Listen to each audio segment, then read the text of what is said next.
Good afternoon. My name is Jenelle Riley. I'm an editor at Variety. I am so thrilled to welcome you to the SAG-AFTRA Foundation conversation with the one and only Charlize Theron.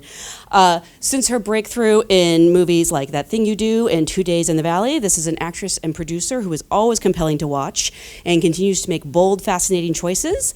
Along the way, she has worked with some of the best directors and actors in the business and earned several accolades, including the Silver Bear Award from the Berlin Film Festival, a SAG Award, a Golden Globe Award, and of course, an Academy Award for Best Actress in a Motion Picture. Please welcome Charlize Theron. Hi. Thank you for that. Wow.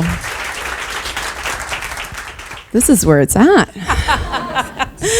I have a feeling wherever you are is where it's at. So. Oh, no, that's not true. Thank you so much for being here. Congratulations on another great movie. They just watched Tully. This is an audit. Sure. This is an audience of SAG actors, so I always like to start by asking, how did you get your SAG card? I got it making a pilot that never aired. No way. Yeah.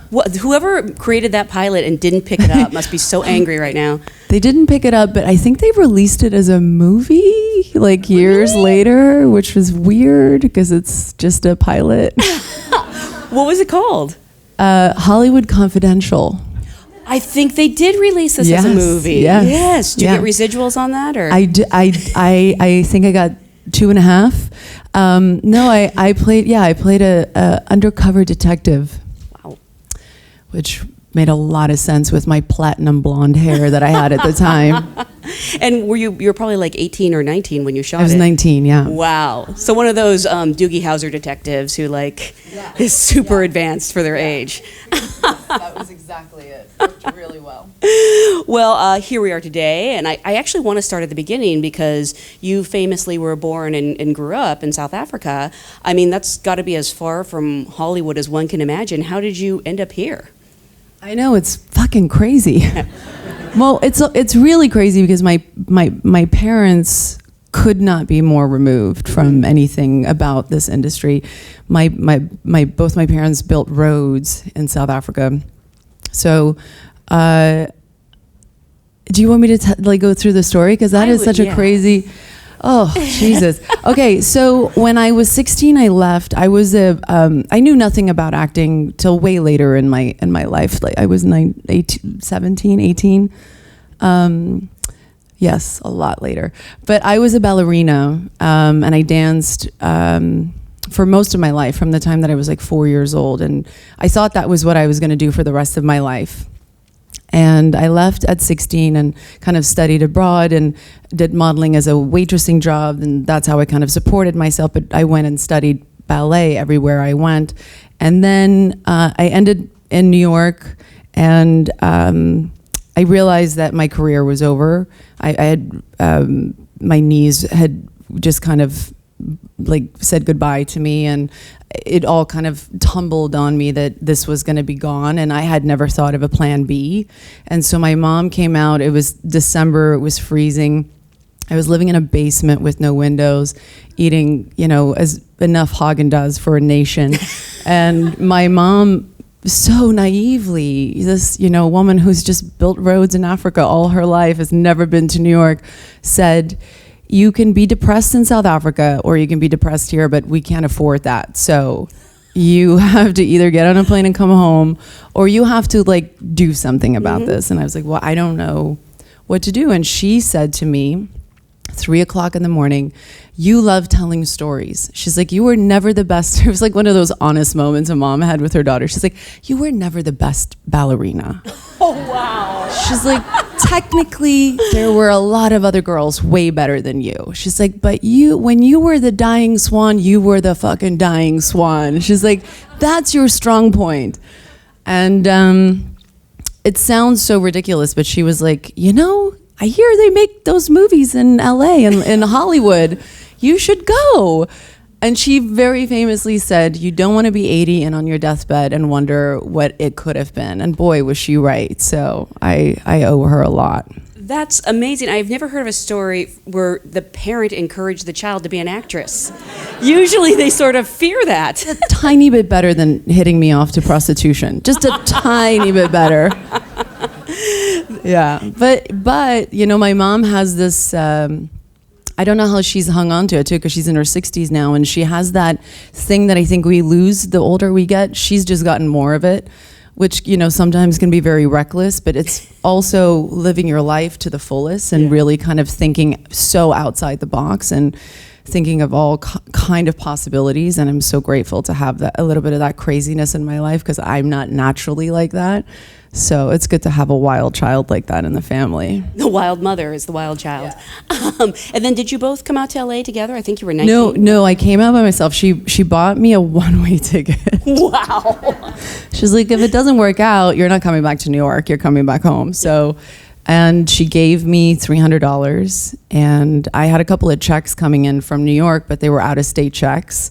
And because I didn't have an account here and I wasn't American, I couldn't cash them. And so that's how that whole other story of how I found my manager happened. That's true? Yeah. Because for those of you who don't know, you hear these stories about like Lana Turner discovered at Schwab's.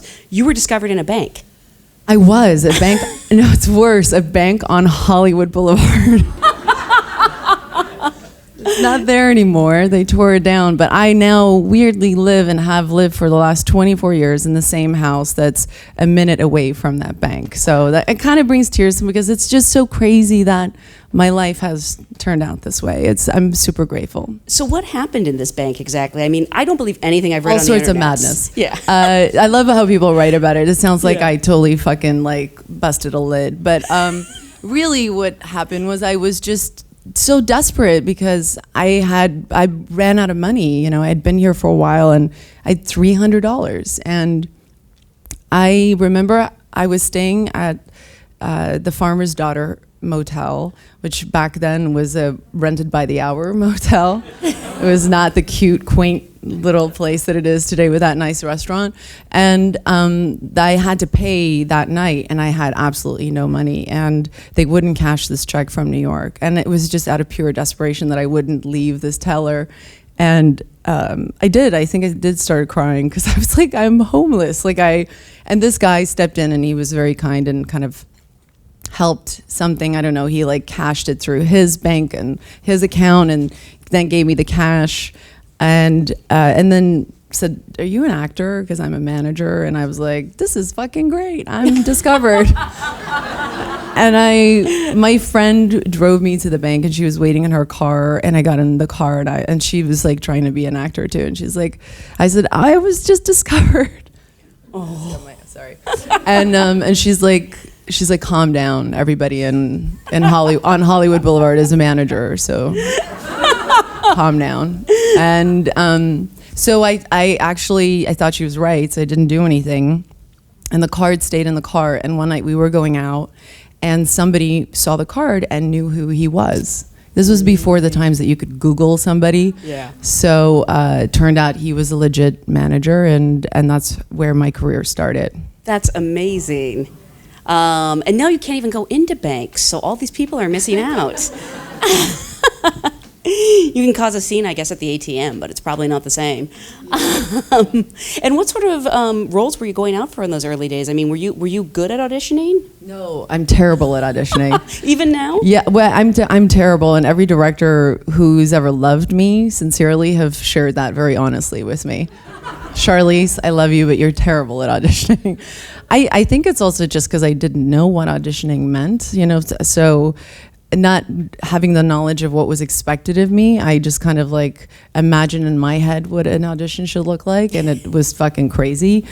But again, that craziness is, I think, what kind of got people's attention. But, you know, the fourth audition that I went on was for 2 Days in the Valley, and you're kidding. I walked in with like a bottle of ketchup, because I had to do a scene where I got shot, and I like squirted ketchup all over me, and I mean, it was not pretty. It was a lot. I think people just felt so uncomfortable in the room with me that they didn't quite know if they should call the police or give me the role. You know, it's like, one of those situations. Because 2 Days in the Valley was a huge break. I mean, I remember, I think I had just moved to Los Angeles that year, and they had these commercials of you catfighting with Terry Hatcher, and that was the same year Tom Hanks cast you in that thing you do. Did you notice, suddenly you're working with Tom Hanks in a movie? Yeah, I mean, I have several restraining orders out from him, from probably Rita, just because my whole career, I've always talked very honestly about just how much he kind of meant. His movies were very influential for me. I watched everything that he was in. I loved him as an actor. I had no idea that he was a celebrity, because where I grew up was so isolated and we had no reading material on actors, so I didn't know they were famous. I just thought they were regular people who had this cool job. And so when I found out he was famous, it was like, I was like, you're the Messiah, and I need to follow you everywhere now. But it was so strange that he, of all people, because I had such an affinity for him, and that he, at that time, decided to make his first film, and that I happened to be here and got to audition for him. I mean, again, terrible, terrible audition. I think in the middle of the audition, he stopped and said, let's just take a break. Let's take a break. And that's never a good sign. I mean, I imagine it's been a long time since you did audition. Do you remember your last audition? Oh, wow. Maybe you blocked it for... Well, I mean, I just recently had to do a voice audition. So no, really? It doesn't stop. I think I'm definitely not snooty about it. I mean, I just hate it. I know I'm terrible at it. Here's the thing. Here's why I'm terrible at it. I'm terrible at it because I don't like imagining I'm driving in a car. I feel stupid doing that. I just feel really stupid doing that. And so those things kind of are so in my head when I'm auditioning that I kind of laugh at myself. I'm like, yep, driving a car. And so a lot of times I'd be like, can we just go to the parking lot and maybe do this scene in an actual car?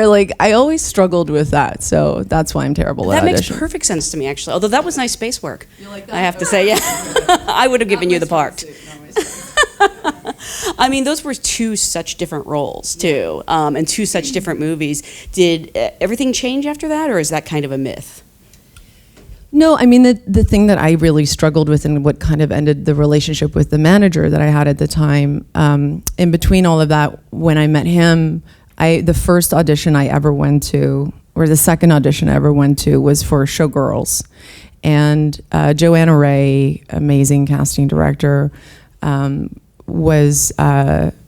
I don't know, saw something in me. I don't know why, because I was pretending to dance on a pole that wasn't there, and I wouldn't know why she thought that, but she did, and God bless her for that. She called J.J. Harris, who was a partner at UTA at the time, and said, I just saw this girl, and she doesn't have an agent, and she's with this manager, but I think you should meet her. And so she set up this meeting for me, and I met J.J. Harris, who I don't know if any of you know, she's passed since, but she became the biggest mentor in my life. And I'm getting a little emotional, sorry. She changed my career. I'm sorry. No, please. No one talks that way about their agent. I think it's beautiful, honestly. I do. I was not expecting that, but she did. She really, and especially the fact that she was a woman, and I had kind of come from this modeling industry where somebody like that should not be taken seriously as an actor, and especially 25 years ago, there was nobody to kind of look at. Rene Russo was kind of an actor that I looked at in a sense, but other than that, I felt like a lot of people just looked at me like I was a joke, and she saw something in me and honed in on it and believed in me, and more than that, she was the reason why I started getting to slowly, I mean, we had to work towards, and she worked really hard to kind of find those opportunities for me.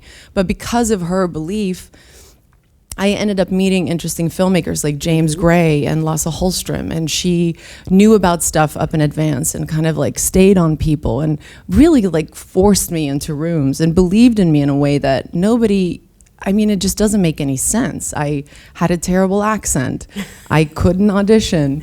And for some reason, she just really, really believed in me. And so it's why I severed the relationship with the manager, because there was a time where I realized after 2 Days in the Valley, I was getting a lot of roles just like that. And people would literally say, we want her to do what she did in that. And even though I had no knowledge of the industry, I just knew that I wanted to explore real people. And I saw all the potential in it, but I just didn't know how it was going to fit into what that looked like. And JJ really helped guide me into finding a career that ended up being exactly what I wanted. And I know how rare that is, and how very quickly I could have just become, a Helga in 3 other movies and then disappeared.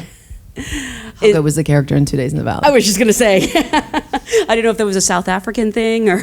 No, it was that character there. Like, we just want her to do that again. And so I knew that could very easily happen. And so she found the Tom Hanks thing and kind of slowly just built out a career that finally allowed me to show different things that I was interested in. I mean, from the beginning, you were working with some amazing people. One of your first movies was Devil's Advocate with Al Pacino. I mean, again, is there still a part of you that is like stunned to be on a set with someone like Al Pacino? Yeah, I mean, I have those moments all the time. They still haven't gone away from me. I still think I'm going to get fired. Like on every job, I'm like, this is it. This is the one I get fired on. And I still have moments where I'm like, I just did this film with Seth Rogen and I totally nerded out. I was like, I'm doing a fucking movie with Seth Rogen. Like, who would have ever thought that was going to happen? That's funny because he's going home and going, I'm doing a movie with Charlize Theron. I don't know if he's pretty cool. Yeah. I don't know if he's doing that. But yeah, I've never lost that excitement of and the gratefulness of getting to work with the people that I've been able to work with. That's never gone away from me. You mentioned the Cider House Rules, which was with Lasse Hallström and won an Academy Award.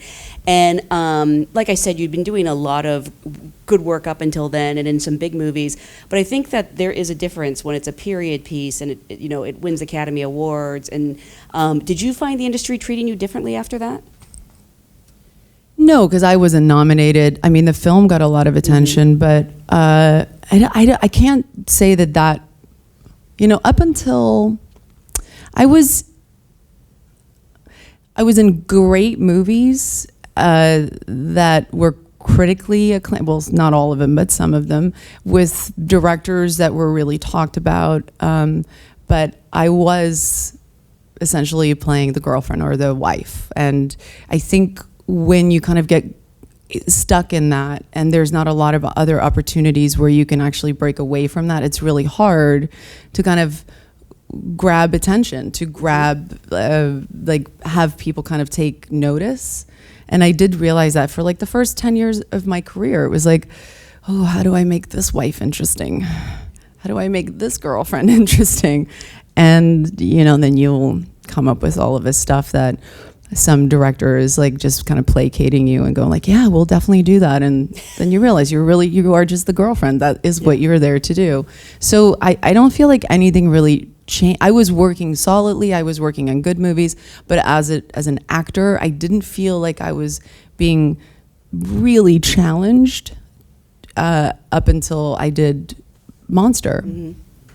I mean, obviously we have to talk about Monster. 2003 was actually a great year for you because you were in The Italian Job, which is a really wonderful blockbuster movie. I loved it. It's such a great movie. Yeah.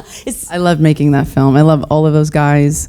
And I love those kind of movies. Like, I love, I think back then there was this kind of snobbery, like, those are those movies. And then these are the good movies. And I think that's gone away, and I'm really happy about that because I feel like if we're all honest with ourselves, we know that we go and enjoy those movies just as much, and you kind of appreciate them for what they are. And there's nothing wrong with that. And I love that that kind of snobbery has left, because that wasn't the case when I started out. Mm-hmm. Yeah. No, it's actually a really smart movie, and I feel like they've been talking about a sequel for 15 That's years. never going to happen. It's never going to happen. It's never going to happen. Darn it.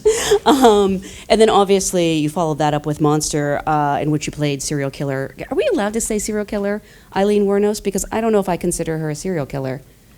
It's so much more complicated than that. Yeah, I mean, there's different theories on whether she really was a serial killer. Yeah. I do think she is, because she did have several murders, and so for that reason, I talk about her as a serial killer. Apparently, my standards are very strict. Her motives were different than a lot of other serial killers. Yeah. Well, in some cases, it was self-defense, I feel like. Well, the first time, Yeah. I believe, there's a lot of evidence that we found that helped us be able to feel comfortable and kind of telling that greater truth of that story, because obviously we don't know everything. But I think the first guy that she killed, I think, he had just been released from a 10-year sentence for aggravated rape and assault, and had hurt a lot of women, and there was a record, and we know that the tape and the plastic and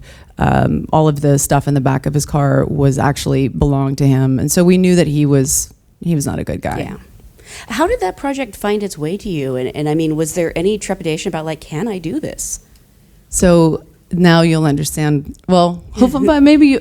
Okay, you either get it or you don't. But J.J. Harris read, I think, 15 pages of. She received the script in the morning. She was going to come and have lunch with me while I was shooting Italian Job, and she read 15 pages, and she came to see me, and we had lunch, and she said, I just read 15 pages of the script, and you have to do it. It's unbelievable. So she sent me was it the script first? No. Yeah, she sent me the script first, but because I was working, it's hard for me to read while I'm working. And then she said, you should watch the documentary, and I felt like that was easier. I watched the documentary while I'm in my trailer, and I just remember like 10 minutes into the documentary, and I was like, is she on crack? Like, what is she thinking? Like, this is so crazy. And then she said, what did you think? And I said, it's insane. And she's like, you have to read the script. And then I read the script, and it scared the fuck out of me. Mm-hmm. It really, because I realized that Patty, who wrote it and then directed it, was not gonna, there was gonna be she was gonna do all of it. Yeah. And that's a big thing to bite off as an actor. And I felt like her passion and energy and time and commitment that she had put into it, to fuck that up for her would be so unfair too. So I didn't know how to do it if I couldn't find a place where I could feel and look like her a little bit. And so I think instead of like kind of, again, it's like we always want the challenge, and then the challenge comes and we're like, no, I don't know. Not this kind of challenge, like a different kind of challenge. And then sometimes you need a J.J. Harris or a Patty Jenkins to kind of sit you down and, set your ass straight. And they both luckily didn't give up on me. Patty especially. I mean, JJ kept telling her, you have to talk to her. And I met her over like a month, like several times, and she just wouldn't let up. And then eventually I think I said yes, just because I was so touched that somebody believed that much in me, that I was like, God, for that reason I'm saying yes, but I still don't know how I'm gonna fucking do this. And then we just started working, and she was really a partner in crime, and we held hands and jumped off a very, very high cliff. And I'm really glad she came into my life. Very happy for that. I know a lot has been made about the physical transformation you underwent. I believe you gained 30 pounds. There was prosthetics. But I'm really fascinated by the mental preparation for a role like that, because maybe I'm wrong, but I don't think that's something you leave behind at the end of a shoot day. I mean, was it a tough place to be? I was shooting another movie 5 days after I wrapped that You're film. kidding. What was it? A period piece called Head in the Clouds. Oh, no way. That was right after? Yeah, I went on a treadmill for 5 days and starved myself and tried to squeeze into like a Parisian gown. But yeah, no, I mean, here's the thing. I've never had an issue leaving stuff behind. And I have found going right into something else sometimes helps. It makes it a little easier because you're almost forced to have to, you can't waddle. Yeah. You know, you can't kind of live in that misery or that pain or any of that stuff. You're kind of, it's like somebody gives you a schedule and you just have to keep moving forward, and it's actually really helpful for me. But I also was so unbelievably exhausted by the end of that film that I wanted it to be over, because it was just like, it was like being being waterboarded and just being like, please stop this now. Like, so I was very happy to wrap that movie, very happy. I remember we wrapped like 6 a.m. after like what felt like a 37-day shoot with no sleep. And I was very happy to be done and to walk away from that. And obviously for that movie, you won. They had to make up new awards to give you at that point because you won everything, including the Academy Award. And again, was that a big change in your career, or were you kind of surprised that maybe it wasn't?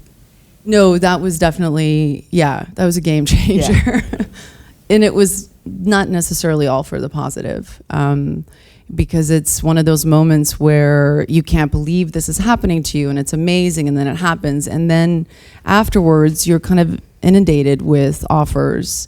And I had not had that kind of career. You know, I'd get an offer and like one a year or maybe two a year, and they tended to be the things that I ended up doing. Or I would audition and chase something and kind of go after that. I had never kind of been in that position where everything was kind of just handed to me. And then I would read stuff and I wouldn't emotionally connect to things. And then people would say things like, no, but like Paramount is going to make this, and this is going to be a great movie. And it was like, I started feeling a lot of pressure, and I started not trusting my own gut anymore. And that's how Aeon Flux happened. So that's how you pronounce it. I've always wondered. I don't even think that's how you pronounce it. I think it's Aeon? Yeah, no, it is Aeon Flux. It's Aeon Flux. Well, it's an Aeon A Flux. and an E. Yeah, it's Aeon once, Flux. so Yeah. I had to like guess myself. But it was one of those moments, I remember JJ was again very helpful because I really wanted to go make North Country, which I did. And that was the movie that I really wanted to go and make. And JJ was like, well, we'll figure out and you can do both. And like things like that started happening. And I was like, this is not me anymore. Like now I'm feeling like I'm being pulled into so many directions. And that happened for like a year. And then I just kind of sat everybody down and I was like, I can't do this. Like I can't feel this way about my work. It's too stressful. If I can't enjoy it, I don't really want to do this. Like I've had a career up to then where I was really enjoying it. I felt empowered. I felt like my decisions were mine, and I was kind of making my career mine and owning that. And then all of a sudden it was a little bit like all of that disappeared, and I just didn't like it. Mm-hmm. I meant to ask, was Patty... Which again, by the way, like what great problems to have. I'm like bitching about having all these opportunities given to me. I just literally had a moment where I was like, did I just say that? But they are really grateful, but it was a little overwhelming. Of course, yeah. So hard. It was really hard. It was a hard moment in my life. You're being humble, but it is hard. Making any working kind in of a decision. mine is hard. Like, have some perspective. Which you did white on lady. screen. Sorry. Yeah. Okay. I'm back. I was curious about Patty Jenkins, though, because was that the first time you worked with a female director? Yes. Oh, I did it again. Are you hurting yourself? No, I just got very excited. Okay. Super. Yeah. No, that was the first time. Which is just crazy when you think about it, because I'd been working for quite a while. But then in rapid succession, you worked with Nikki, is it Caro or Caro? Caro.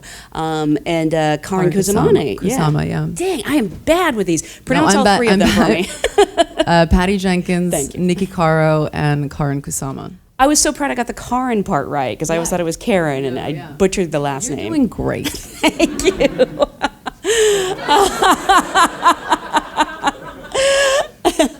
And I mean, I don't know if you were intentionally seeking out female directors, or it was just like kind of a happy coincidence, because they were very rare. It was a happy coincidence. It was a great year in our industry where all three of those women were making incredible films. It's sad that it was only three of them, but and there was a few others that we're not talking about right now, but because it doesn't involve me. But no, it was a great moment to be able to work back to back like that with three amazing women. I mean, I don't mean to be reductive about it, but do you notice a difference on sets when it is a female filmmaker? Here's what I notice. I just notice that when it's the right filmmaker, it's pretty fucking amazing. And so I don't want to, in my experience, I've never had that feeling of like, oh, it's because it's a woman. Patty Jenkins was unbelievable because she was meant to tell that story. And I don't think anybody else, and that's not just a male-female thing, really understood Eileen the way that she did. She was meant to tell that story. And I feel the same about Nikki and Karin too. I feel like what you realize once you work with female directors and great ones is that we're all meant to be telling stories, and that's where diversity comes in too. You know, we need, in order to tell authentic, diverse stories, we need those kind of people to tell those stories, and we're lacking in that. And that's what I realized very much at that time in my career. Is that around the time you got into producing as well? Is that one of the reasons?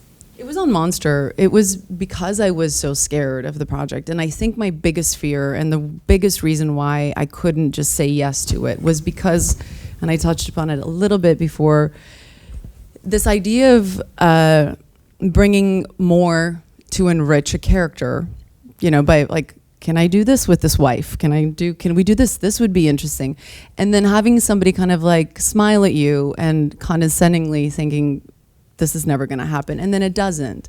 And so my fear was that if I was going to put myself out there and take a risk like that, I didn't want to be at that mercy again of like somebody like just saying they're going to do all this stuff and saying they're going to, and then them not doing it. And JJ said, you should produce it. You should have some control over it. And you should protect yourself in a way where if that's what you're going to go and do, that's protected. And so I was, you know, I had a deal in place that really protected me on what the final cut was and what the film would be. And there were a lot of things that, you know, we couldn't find a distributor up until the last day that we needed a distributor. We were about to sign a deal with Blockbuster. Wow. And we had negotiated this deal because we couldn't find a distributor. And we had negotiated this deal with Blockbuster, straight to video deal. And our lawyers were bringing it to the editing room for Patty and I to sign. And an hour before the paperwork came, somebody said, Bob Burney just called from New Line, and Mel Gibson's movie that he was going to put out, Passion of the Christ, decided to go into reshoots, and they were going to push the movie for another 8 months. And so he had a slot open. And it literally happened within a 2-hour span. That's amazing. Yeah. And whatever happened to that Mel Gibson movie? It doesn't seem like it ever went anywhere. You can Google it. I know you have your own production company. Is it Denver and Delilah Films? Is it true that's named after your dogs? Yeah. I love that. What kind of dogs? They were Cocker Spaniels. Oh. They have since passed. But I named my company after them because something weird happened where up until that point I was living out of a suitcase for 4 years that literally were being held together with hair bobby pins. Like the sides were like bobby pin glued together because the zipper had broken. But my life was that of a gypsy, and I just would pack up and go and pack up and go. And I was in LA for like a month, and I saw this sign, and I walked into this house, and there were these little puppies, and I left with a fucking puppy. And I was like, what am I thinking? I have a suitcase with bobby pins holding it together. I don't have, you know, anything keeping me here. Why am I doing this? And then a month later, I got another one, and I was like, what is wrong with me? And I, you know, I'm not like a hokey person at all. I'm super cynical and cold. But I believed that these dogs knew something. They knew I was going to stay here for a while. And so I did. I named the company after them because I felt like they knew more than I did at that time. Wow, that's amazing. And I didn't realize, you know, you also do projects that you don't appear in. You're a producer on Mindhunter. Yeah. That's amazing. And Girl Boss as well. Yeah. That's so. So this is not just like an in name only. Take a producer credit. I think a good 30% of what we now, probably more, 40% of what we produce is not anything that I'm acting in on any level. Yeah. And you're not necessarily always a producer on your movies. No. Yeah. I'm sorry, I jumped around because I wanted to go back to North Country because I love this movie so much. And it is weirdly timelier than ever, all these years later. You're playing someone based on a real character, sort of like in Monster, although obviously you couldn't meet Eileen. When you do something like that, is there an extra responsibility you feel in portraying a real person?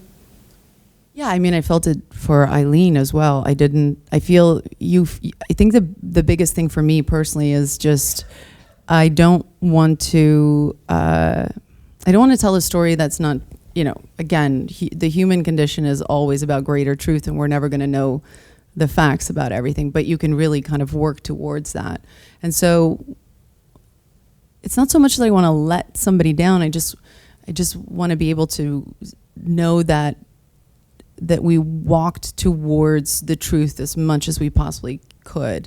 And whether that's pretty or not so pretty, that at least we stayed on that road and it didn't become or have any agenda or anything on its sleeve. Like, those are the things that I think I worry about the most. Like, I don't want to get political. I don't want to get messaging.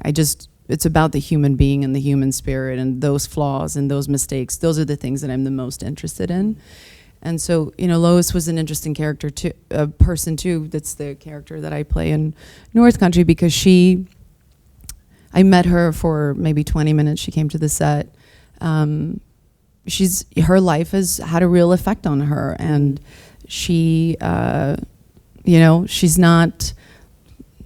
place in her life where she doesn't necessarily want to like sit down and share all of this stuff, and it's probably not the best thing for her to do that. So we had to rely on Michael Seitzman doing a lot of research and finding that information for us. And most of the time, I think when I play real people, I haven't necessarily had access to the person, and I think it's a good thing. Because I can imagine if somebody was telling my life story, I'd be like, listen, this is what really happened. It wasn't that I was drunk. And I didn't do that. Like, I think we kind of edit our lives in a way that is maybe not necessarily seeing it from 30,000 feet in the air. And sometimes I think you need that outside perspective of people around you kind of telling your story. I've definitely found that helpful. And I feel like if somebody tells you, like, listen, I wasn't drunk, and then you go and you're like, no, I think you were drunk, and then you do it, and it's like, then it's just, it feels weird, right? So I try to eliminate that middle part of it. I mean, it could change. It could happen with somebody else where I would want to meet. I don't know. It could change, but it hasn't so far for me. And you played Britt Elkin. God, I'm so bad with last names. No, you're doing great. You played Peter Sellers' wife, Britt. Speaking of drunk. Oh, someone caught on finally. And that's like when you're playing somebody that iconic. I mean, you got to walk a line between sort of imitation, because she's very famous for her look and her voice, but also creating your own character. Yeah, that was weirdly, like, I asked her, and she's so sweet. I asked her to come to the Cannes screening with me. And oh my God, I didn't know you got to meet her. Yeah, well, I met her afterwards. Oh, okay. And so they flew her out to Cannes, and I got to meet her, and I said, will you be my date? Like, come with me tonight. And so she watched the movie for the first time sitting next to me, which was a fucking horrible mistake. I mean, I can't imagine anything worse, And she was super, super gracious afterwards. But you could tell that she was a little bit like, okay. But she was so sweet. But I will never do that to somebody ever again. Ever. If they don't ever see me, that's a good thing. Like, that's just weird.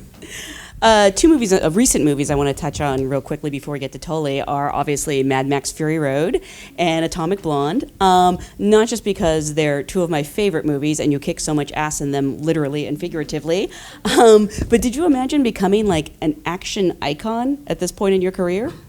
No, I never imagined anything, and and again, this I didn't even imagine. I was hopeful. I was like, if this happens, I'd be really happy. If I could support myself only acting and not having to have a second job, that was the dream. Literally, that was the dream. I was like, if I don't have to have a second job and I can like pay my rent, boy, will I be happy. So everything else has been like, what the fuck? Yeah, no, never. But again, like I said earlier, I've always loved those movies. I've always loved, I loved the original Mad Max films. Like, I grew up on them. Like, they're very popular in South Africa.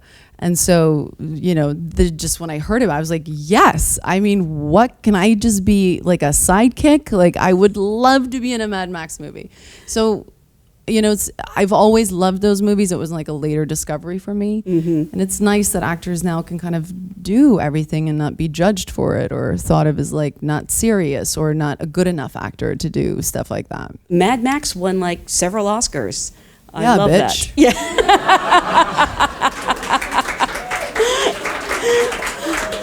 I mean, I love that. I'm an idiot. Phil, I personally think George Miller is a fucking genius. I just, you know, I think he's just one of those people that have raised the bar to a level that we could only hope to get close to. I think he's just an unbelievable filmmaker. He's just one of few that is just ridiculously, stupidly talented. Have you guys talked about, I'm just going to keep asking you about sequels, because I know that there's been talk of a sequel to that one as well.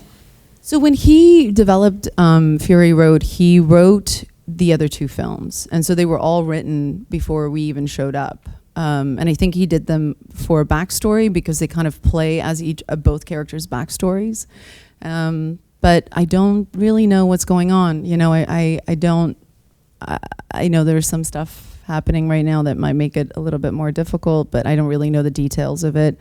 I know that if George called me tomorrow, I would be, you know, what time and when do we show up. But other than that, I don't know if anything's really moving on it. But I know the scripts are there. I mean, there's such great characters and such great movies, but and they're so much fun for us, but I have to imagine they're also hard to do. They look exhausting. Again, working in a mine is hard. Okay, but being in a desert, driving a truck with one arm is and also... Tom Hardy. Yeah. Yes. It was a hard movie. It was, I think, for all of us, for everybody. And that's, you know, the entire crew. It was logistically a hard movie to make. It also, like, the lead up to it was, we were on that thing for like 4 years before it actually even got made. So our lives were kind of dedicated to this thing that we just couldn't get it going. We were in Australia like 2 weeks away from shooting, and then they pulled production, and it was just, I think it kind of grinded down on all of us. Yeah. And by the time we actually ended up making it, it was tough. It was really tough. Again, when we wrapped that one, I was ready to get the fuck out of there. I remember, you know, my kid, my first baby was a baby. I left, God, Jackson was like 4 months. Wow. So I was a new mom on top of it too. And I was just in a desert. Like, we all started calling it like a dirty ashtray. We felt like we were just working in a dirty ashtray every single day. It was a hard movie because it was the physical, to maintain your body at that level physically is really, really hard. We shot for over 6 months, 7 months, and it's hard to work long hours, have a young child, and then have to maintain your neck and your upper body like a football player. It's really hard. It's like things like that. I think people don't realize, like, when you have all the time in the world, it's super easy, but when you're actually making a film and you realize your body is going to not maintain, and the mental part of it, and just staying in that world, again, being consistent with what the character's going through, and not having things like a script, and not knowing what you were shooting. Like, we had call sheets with no scenes on them. Like, it was like you show up in the morning, they'd be like, there's 4 units shooting, where do you want to go? And I was like, really? You're asking me? I don't know. But it's a process that works for George, and you just had to kind of surrender to it, and that was hard. It was really hard. Maybe next time he can put you in one of the Babe sequels. Yeah. Because I can't get over the guy who did Mad Max. I know.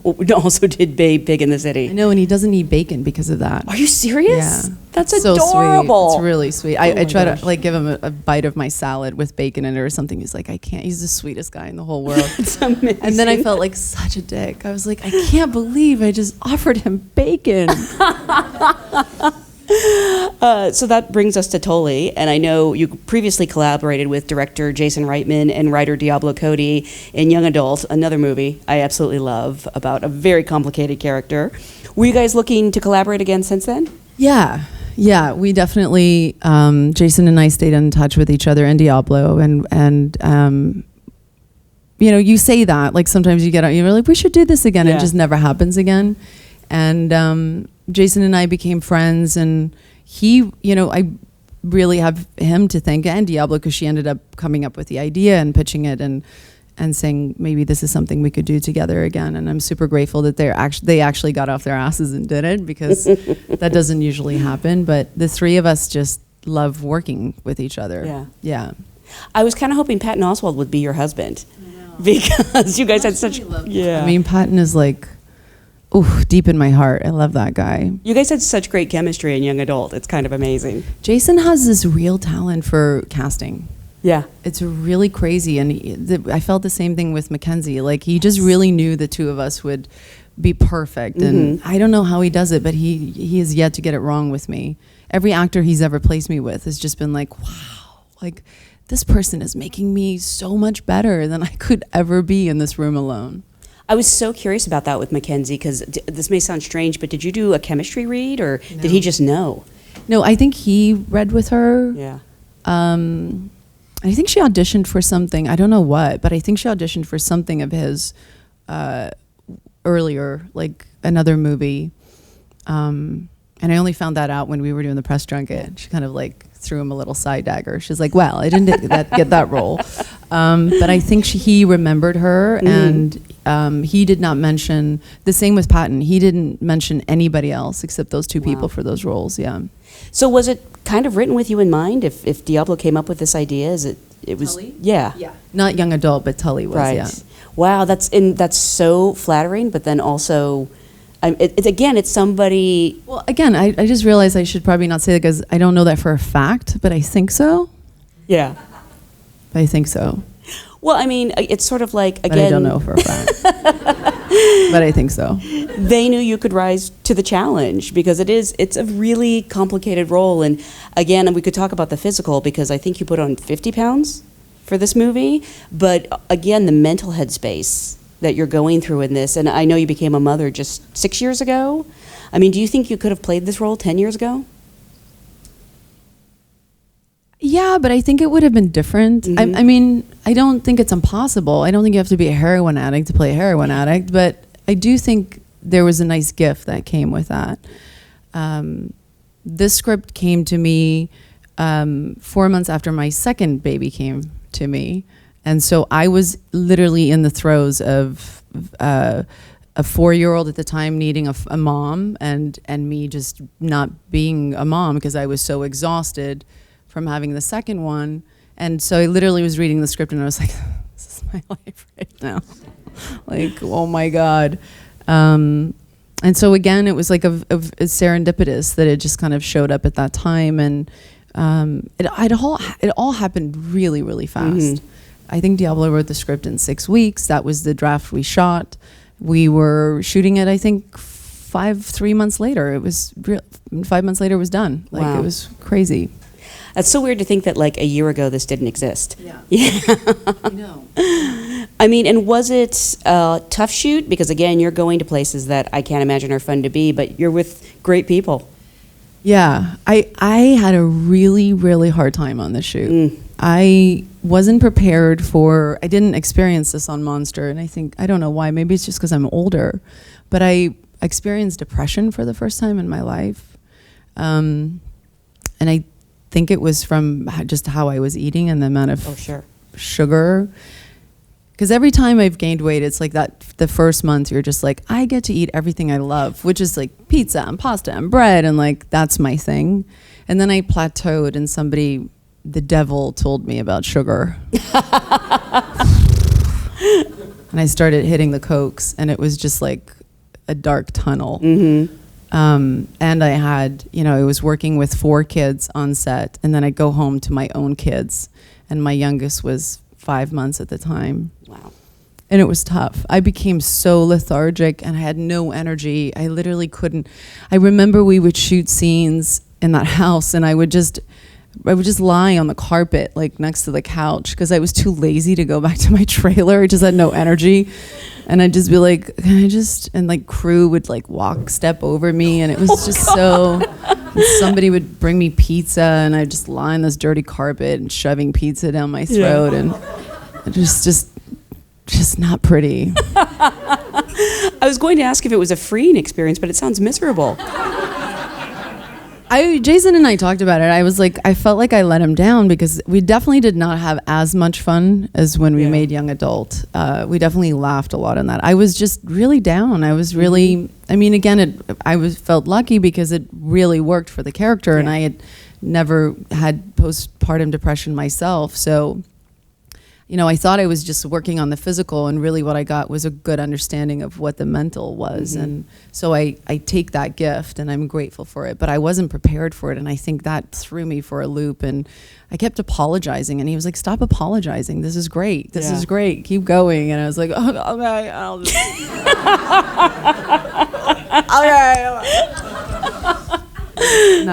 Okay. I'm sorry, I feel a little bad laughing, but. I want to take some quick questions from the audience if we have time. Again, obviously, I'm terrible at pronouncing people's names, so forgive me if I get them wrong. Trip Langley?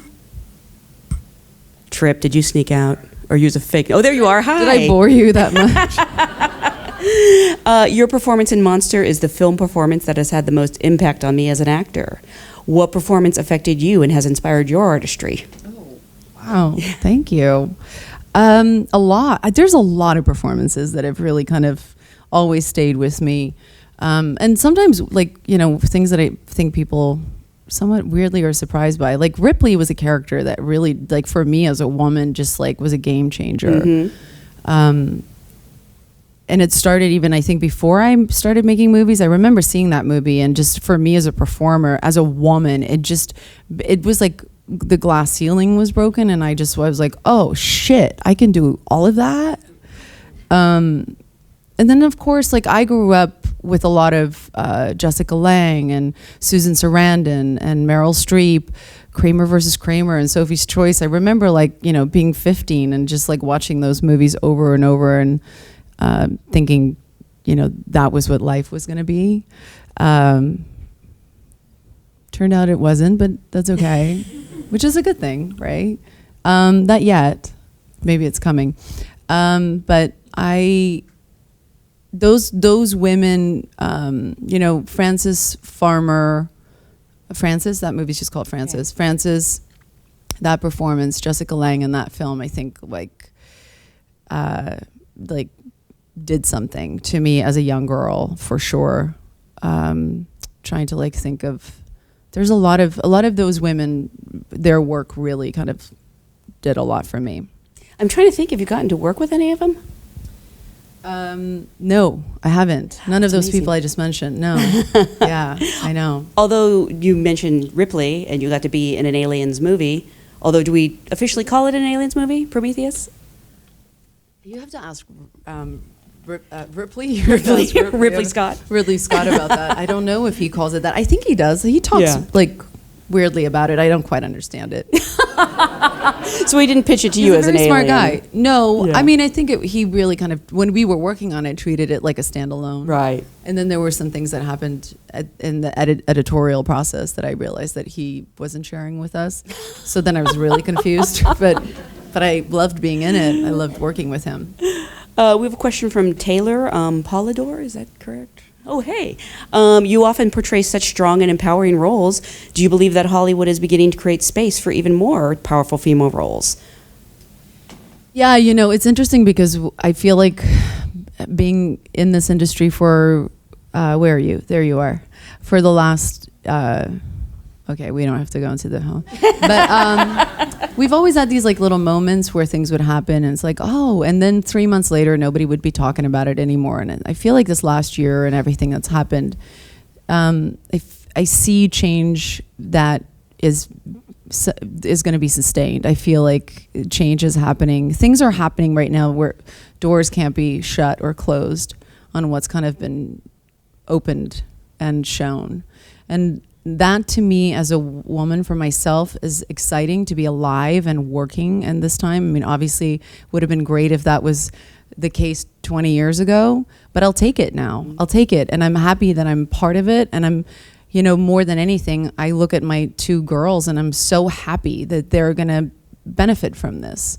And so I think that drives me to even want to make sure that we don't screw this up and that we actually do this in a way where it can sustain and be something that is talked of in the past, caveman style, like done. Like, do you remember those days? Can you believe that? So I am very, very optimistic, and I'm usually not. Sort of along those lines, we have a question from Jonathan Moore. Wants to know, was there ever a time when you wanted to quit acting? And he wanted to know if so, why, but I'm more curious about how you persevered through it. I don't think I ever wanted to quit. I've never had that I don't think I've ever thought about quitting. I've definitely had moments where I've wanted to kind of have myself get out of situations, for sure, but I never thought, oh my God, it's like acting. I really, really love what I do. I really now I'm gonna fucking cry again. I feel really lucky that, you know, my mom used to say to me, the greatest gift that you can get in life is to do something in your life that doesn't feel like a job. And I feel so lucky that I found something that has been such a gift to me. And I really mean that, because I feel like when you're an actor, it's not so much like just finding character. It's they leave something on you too. That has always been like, for me, the greatest thing about leaving a film is like how much of that investigation and that kind of diving into somebody's soul and it's usually like the bad things. It's the things that, you know, we don't want to maybe look at, the things that are not so pretty about the human condition that you leave and you go, I understand people a little bit more, and it makes me feel a little less scared, and it makes me feel a little less alone. That has been such a gift for me. I feel like I am a better person because of that. I'm so glad you really, really love it, because you're really, really good at it. And we so appreciate you being here today. Thank you guys for being a great audience.